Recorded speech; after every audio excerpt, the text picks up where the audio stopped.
Everyone, নমস্কার সবাইকে। সবাই কেমন আছেন? আশা করছি সবাই খুব ভালো আছেন। আর আমরাও কিন্তু খুব ভালো আছি।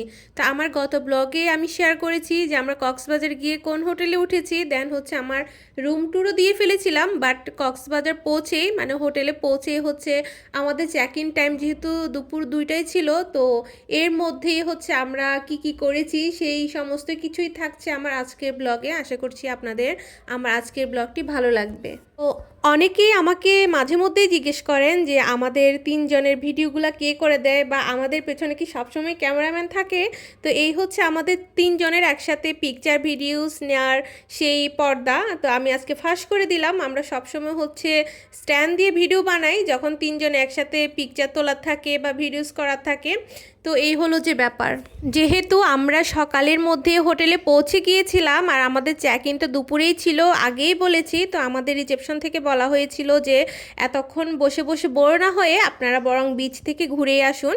যেহেতু হোটেলের সামনেই হচ্ছে বিচ, প্রাইভেট বিচ বলা যায়। তো যেই কথা সেই কাজ। তো আমরা হচ্ছে ওয়াশরুমে গিয়ে চেঞ্জ করে নিয়েছি, দেখতেই পাচ্ছেন।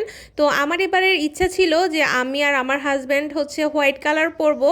তো সেই মতোই যেহেতু একটু টাইম পেয়েছি সকালেই, তো আমি হোয়াইট ড্রেস পরে ফেলেছি। আর যখন বে লাউঞ্জে আসি ফার্স্টে, এই জায়গাটা দেখে জাস্ট মনে হয় বাইরের কোনো একটা জায়গা, মানে বাংলাদেশ বলে আমার কাছে মনে হয়নি। আসলে দেখুন কতটা সুন্দর আর এত বেশি পিচফুল এই জায়গাটা, মানে আমার তো মানে দেখে আবার হচ্ছে লোভ হচ্ছে যে আমি আবার কখন যাব, আবার কখন এভাবে সমুদ্রের সামনে আর কি সময় কাটাতে পারবো। আমরা যখন গিয়েছি এত পরিমাণে ঠান্ডা ছিল, শীত ছিল, তারপর হচ্ছে এত প্রচুর বাতাস ছিল, মানে কি বলবো। তারপরও হচ্ছে আমরা ভালোই এনজয় করেছি। আর এখানে দেখুন আমি আর আমার মাম্মাম তো একদমই মানে নেমে পড়েছিলাম, মানে জাস্ট ইচ্ছা হচ্ছিল যে সমুদ্রে নেমে একদম সমুদ্র স্নান যাকে বলে সেটা করে ফেলি। বাট তখন যেহেতু আমাদের হোটেল থেকে চেক ইন হয়নি, তো আমি চাচ্ছিলাম না যে আমাদের ড্রেস ভিজে যাক। তো এই তো আমরা আমাদের মতো করে একটু টাইম স্পেন্ড করছিলাম, আসলেই খুব ভালো লাগছিল। আসলে যখন অনেক বেশি টাকা থাকে মানুষের কাছে বা হবে, তখন হয়তো বা এই আমার মধ্যে এখন যে এনার্জিটা কাজ করে ঘুরতে যাওয়ার জন্য বা ঘুরতে গেলে যে একটা আনন্দ করতে পারি, যখন অনেক বেশি টাকা হয়ে যাবে তখন হয়তো বা আমার কাছে এইরকম এনার্জিও থাকবে না আর ইচ্ছেও করবে না। এই জন্যই তো আমি মনে করি যখন যা করতে ইচ্ছা করে, মানে সাধ্যের মধ্যে যতটুকু করা যায়, যখন যেটা করার ইচ্ছা করবে সেটাই করে ফেলা আসলে ভালো।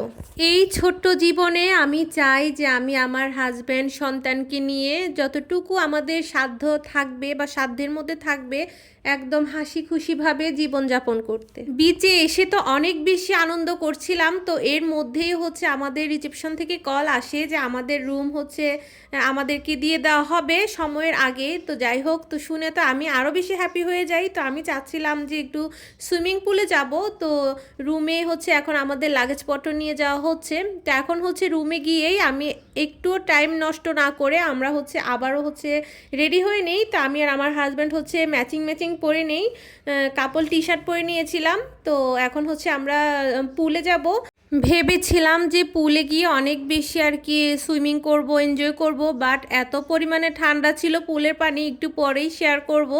এই তো এখন হচ্ছে আমরা পুলের দিকে যাচ্ছি। আর মাম্মাম তো অনেক বেশি এক্সাইটেড, সে সুইমিং পুলে সুইমিং করবে। তো সব কিছু মিলিয়ে আমরা অনেক বেশি আর কি হ্যাপি ছিলাম। এই তো আমরা এখন সুইমিং পুলে এসে পড়েছি। তো এখন হচ্ছে আমরা আমাদের স্লিপারগুলো এখানে রাখছিলাম, রাখার ব্যবস্থা ছিল। তো এখন হচ্ছে পুলে নামবো। আর একটা মজার ব্যাপার বলি, মাম্মাম তো এমনিতে এক্সাইটেড ছিল যে সে সুইমিং পুলে যাবে, কিন্তু যখন ওকে নিয়ে নামছিলাম ও অনেক বেশি আর কি ভয় পাচ্ছিল, একটু আনইজি ফিল হচ্ছিল। এই যে দেখুন ও কতটা ভয় পাচ্ছিল, কিন্তু একটু পর আবার সে আর কি নর্মাল হয়ে গিয়েছিল। ভেবেছিলাম যে পুলে অনেকক্ষণ স্টে করব, থাকবো, সময় কাটাবো, বাট এত পরিমাণে ঠান্ডা পানি ছিল তো বেশিক্ষণ আসলে পুলে থাকিনি। আর এটা ছিল গরম পানির পুল, যাদের বেশি ঠান্ডা লাগছিল তারাই গরম পানির পুলে আর কি বসেছিল আর কি। এই তো এখানে হচ্ছে মামাম এখন নর্মাল হয়ে গিয়েছিল, এখন সে এনজয় করছে। আর আমি খালি আমার হাজব্যান্ডকে একটু পর পর বলছিলাম চলো রুমে চলে যাই, অনেক বেশি বাতাস ছিল, ঠান্ডা পানি। তো যেটা ইনফিনিটি পুল ছিল ওইটাতে আমাকে অনেকবার রিকোয়েস্ট করেছিল আমার হাজব্যান্ড যে নামতে, কিন্তু আমি নামিনি। এই যে এখন এখানে যাচ্ছিলাম, ভেবেছিলাম একটু পিকচার বা ভিডিওস নিব এই পুলে নেমে, বাট এত বেশি পরিমাণে ঠান্ডা ছিল এই পুলটা, মানে আর আমি নামতেই পারিনি। তারপরও আমার হাজব্যান্ড হচ্ছে একটু নেমেছিল। তো আমার আজকের ব্লগ এতটুকুই। তো নেক্সট হচ্ছে বাকি সমস্ত কিছু শেয়ার করব। See you, by.